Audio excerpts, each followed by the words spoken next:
Hello there guys, and welcome to Mad Doc Minis. In this video I'm going to be adding to the ranks of my Praetorian army by building a couple more infantry squads. I'd like there to be a bit of diversity between the infantry squads in the army, so this one is going to be a veteran squad. There's going to be a bit of a mishmash between cadian bodies and Kreig weapon arms, mostly from the Kreig kill team kit actually. Now the body here I think is from one of the cadian artillery kits, and he's kind of stepping up on something, so I've just glued a small pebble to the base to simulate a rock that he's just putting his foot up on there, and it ends up to be quite a nice pose I think. For heads I use pretty much exclusively Perry Miniatures British colonial heads here, and I glue them to the back end of the collar area to give them the correct placement. Sometimes I fill in the neck area with a bit of milliput if there's a gap. I found this small dog on another Perry Miniatures sprue and decided to add him to the base for an extra little bit of character there. So that's the first miniature done for the veteran squad. I'll just walk you through some of the more interesting individuals in the squads, guys. Not every single miniature, but this one's going to be a medic. I've used the satchel from the Kreig kill team kit there. I'm using this arm from one of the artillery kits, and I'm chopping off the cable there and bringing that onto the side of the body because it really lends to the running pose of this miniature. I then take a spare rifle and glue that to the edge of the backpack area because I want them all to be suitably armed. I then chop off the controller that's in that other hand that I brought on there and replace that with a bolt pistol. So this is quite a well-armed medic, not to be messed around with really. And he turned out really well. It's a nice natural running pose that he's ended up with. Really good. This guy is basically the sapper kind of bits from the Kreig kill team kit. No real conversion work there other than putting a rifle on his back. This guy I originally intended to be a kind of like a spotter. He has some binoculars, but I kind of thought to myself that it would be nice to make a bugle out of this situation. So I took this old trumpet from I think a Praetorian Knights kit and trimmed that down quite significantly just to give me the kind of overall shape of the bugle. And you'll note as well that I chopped off one of the kind of lenses of the binocular as well, so he's currently only holding one lens there, which is obviously going to be the base of the bugle. Now I chop off the trumpet section here, there's a little ridge going round it, and just trim that down suitably, quite a lot in fact, because you only need quite a small piece here to simulate a bugle. It's quite a small instrument, isn't it?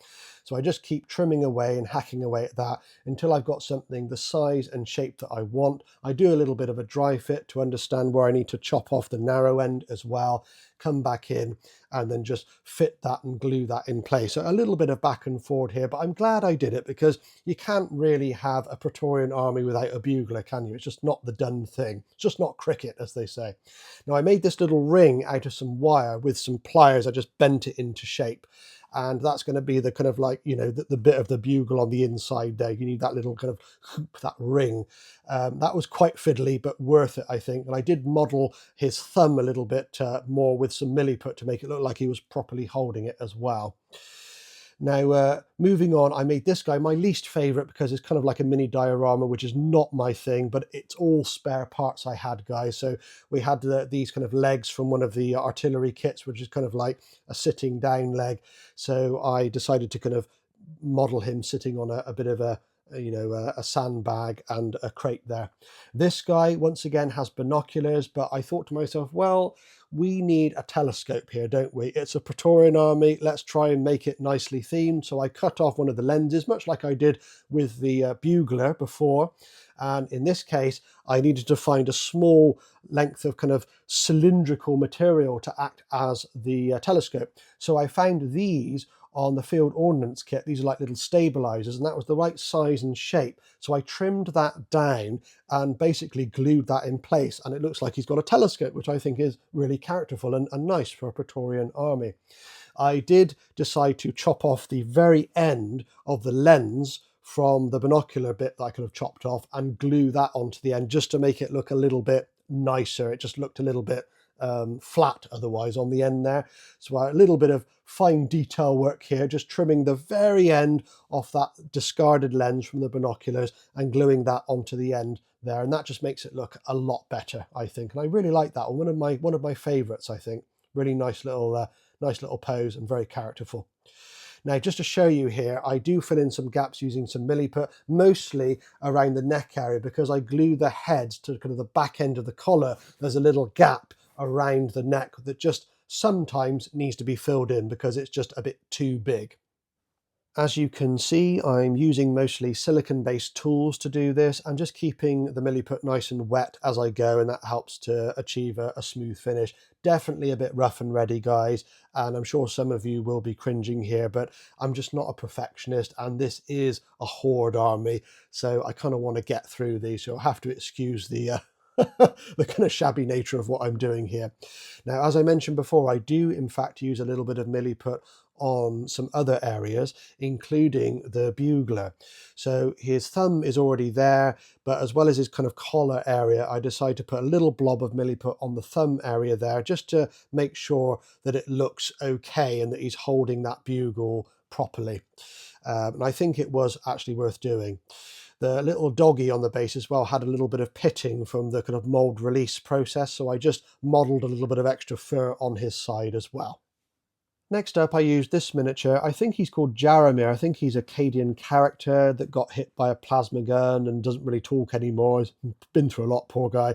I'm going to put him through a bit more anyway. I took him off his scenic base and basically decided to attach a pith helmet to the top of his head. And that was all with this one. I used this helmet. Once again, this is a spare from the Perry Miniatures sprues, like an empty helmet look. And I just needed to trim the top of his head down in order to accommodate that. A little bit of delicate work getting the right angle, but it turned out okay in the end. Feel sorry for him chopping part of his head off. He's been through enough, this guy, really, hasn't he? But it turned out pretty well. Next up, I saw this drum off of another one of the Perry Miniature sprues and wanted to use it because it's quite characterful. So I took this miniature. I think this guy is from the Field Ordnance kit, and I trimmed his satchel down a little bit and basically attached the drum to the side of him. I did change the location of the drum, so do stay tuned for that, guys. But in essence, there wasn't too much that I changed here. So I trimmed down the kind of handles off the top of the drum and tidied that up a little bit and glued that to the side. I actually used cadian arms, and I used a hand from the Perry Miniature sprue that was clutching a pair of drumsticks as well. You'll see that in the final footage. But this guy turned out marvellously. It's really characterful for a Praetorian army, and it just makes me happy. This guy will probably end up floating around the command squad, I would imagine, rather than in the veteran squad that I'm currently building. But I'm really, really happy I persevered with this, and I'm happy I saw that drum. But this is what he ended up like. And I brought the drum a little bit more round to the front, and you can see that little hand clutching the drumsticks. I tidied up some of the scarring around the edge with some pouches and accessories just to hide the bits that I clipped off. For the next squad, I wanted to create some Praetorian Highlanders, so I took some Cadian components and mashed those together with these. These are from Victrix, and they're Napoleonic British Highlanders. Now, as you can see here, a lot of the poses are quite static. They're not ideal for 40k, but they worked quite well in the end, I think. I mean, you let me know what you guys think with the end results. But I decided to press on here. I got these sprues quite cheaply, and bearing in mind I'm using pretty much kind of like spare bits and pieces from my Cadians, it ended up being quite a cheap squad, this one. So I basically put Cadian weapon arms on the torsos. That's kind of what I ended up doing. But as you can see here, they scale pretty well with Cadians. They're a little bit more delicate, but it's within tolerance for me personally. But, you know, you may differ. Your mileage may vary, as they say. Now, you can see here, I'm just simply super gluing Cadian weapon arms in place, and it worked out quite well for the most part. There was a little bit of jiggery pokery because the Highlanders are quite small, so you have to change the angle sometimes of what you're gluing together, but it generally was pretty stress-free, I would say. For the heads, I stuck to my convention of using Perry Miniatures pith helmet heads from the British Colonial range. I did need to tidy those up a bit on the bottom and remove the ball joint in order for the heads to work on these particular miniatures. And there you go, that's the main part done. Now, of course, I do remove the base from those because I want them to go on circular bases, so I trim those round the feet, and I do leave just a tiny little bit of extra material on the bottom of the feet there, just to slightly increase their size by a millimetre or two, just so they scale better with the rest of the miniatures in my army. And once they're all based up and there's sand on the base, you won't see that anyway. Now, for backpacks, I decided to use some Kreig backpacks. I did consider using the backpacks which come with the Napoleonics here, but they're quite small and they just get a bit lost on the back of the miniature. So I had some spare Kreig backpacks which I bought ages and ages ago from a bits retailer, and decided to use those because I think they're quite thematic and they go with the miniatures quite well. They're just a bit bigger and just look better on the tabletop. And that's pretty much it, guys. That's the conversion done. If you've enjoyed the content, please do consider liking and sharing. It really does help my channel to grow. And if you're not already subscribed, please do consider giving me a sub. Let's put these guys on a rotating platform and take a closer look. So here's the first half of the veterans. I did end up with 12 of these, but I'll probably spread a couple of these individuals to other squads and other units. Maybe the command squad will get the drummer or the bugler or something. I kept to a very basic paint scheme, guys, and up close like this, it doesn't look very good.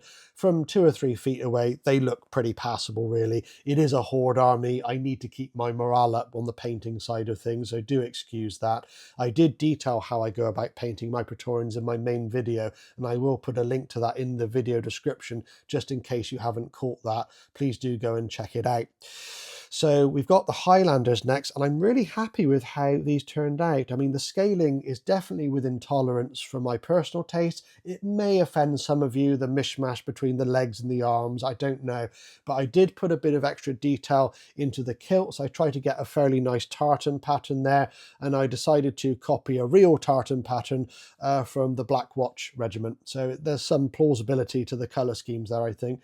And it's just nice to have a bit of diversity within the army of different squad types. So let me know what you think, guys. I really appreciate your time in watching the video, and until the next one, please do take care. Cheers.